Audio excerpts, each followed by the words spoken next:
And now we have reached the top of the mountain. The baddest female MC there is. It's a lady who goes by the name of Lauryn Hill. Camo, how did she hit the scene when she first came out? Man, I loved it personally when I seen it. I was glued to the TV like, remember that on the video and she coming in the little shirt swaying like this and stuff? I'm like, oh, who is this? And why is she spitting like this? And then I'm real good with faces, not as good with names and dates as much as I am with faces. But I was going, wait a minute. After the initially seeing her, I was going, I know her from somewhere. And I was trying to put my finger on it. And once it dawned on me, that's another one I called early. Not that other folks didn't do the same thing, but when I was watching Sister Act, and right, bro, like it'll give you chills, like literally the heebie-jeebies, as she said. The hair would stand up on your, and I was going, man, if somebody don't sign this girl right here, that's like the most melodic, angelic a cappella that I've ever seen in a movie or TV. I was like, man, when they talk about the star power and stuff like that, she definitely had that from a young age. So yeah, seen her, was excited, and then remembered her from earlier from Sister Act, and that just brought it all home to her. So I was super happy to see. And that's one of the Fugees, The Score is one of my favorite albums of all time. So if you remember Mythology, they had the sirens that used to lure the ships into crashing.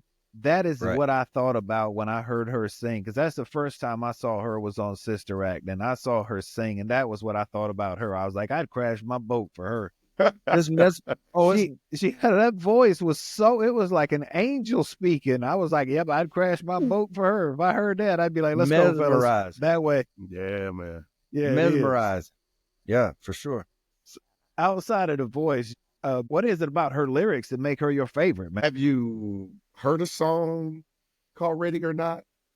Arguably the best intro and exit lines in rap history on one verse. Who starts, male or female, who starts a verse with, I play my enemies like a game of chess, and you are 18 years old? Who starts that way?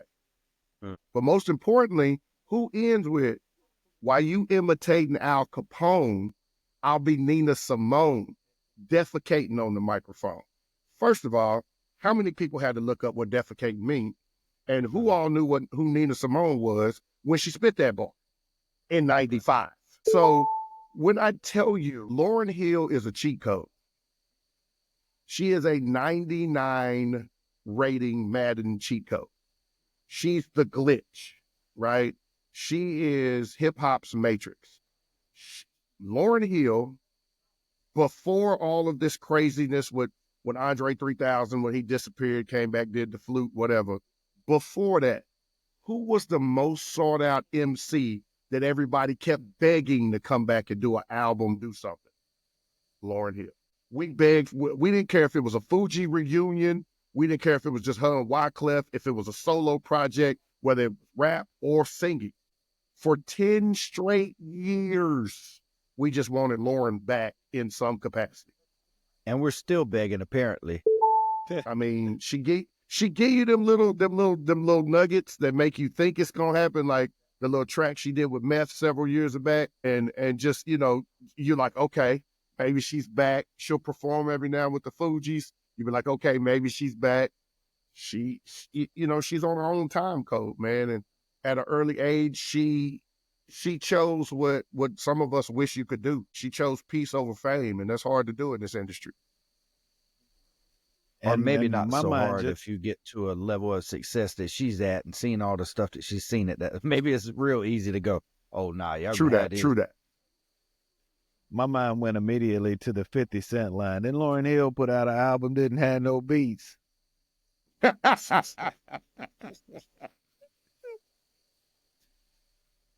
And see, I know a lot of people from her first solo album is where a lot of people, especially when you hear women and stuff talk about, but I was more of a, and look, there's some brilliant songs on there and stuff too. I definitely went out and bought it, but that wasn't the same as like how it was going down on the score though. You know what I mean? To me, not in a bad way. I'm just but the miseducation meant so much to so many people.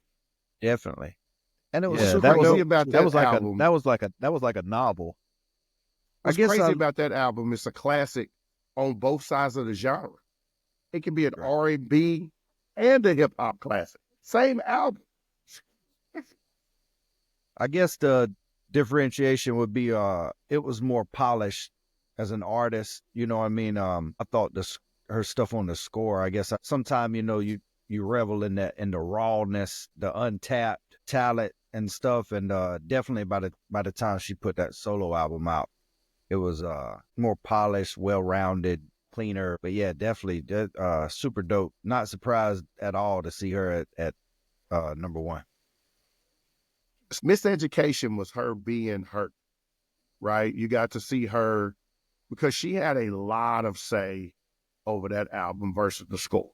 The score, she kind of had to do whatever the Fugees were doing, but that Miseducation album was all her. And the only miseducation that happened was those who didn't buy it the day it came out, because you was miseducated on what you should have spent your $19.95 on at Sam Goody. I know I was at the BX. Well, I know, man, I was at the BX, hold on. First thing Tuesday morning. Man, you know, waiting on the stalkers to put that one out. 70% of the people listening on to this show have no idea what y'all just said about 1995 or Sam Goody. They have no idea about that. But that's a good thing.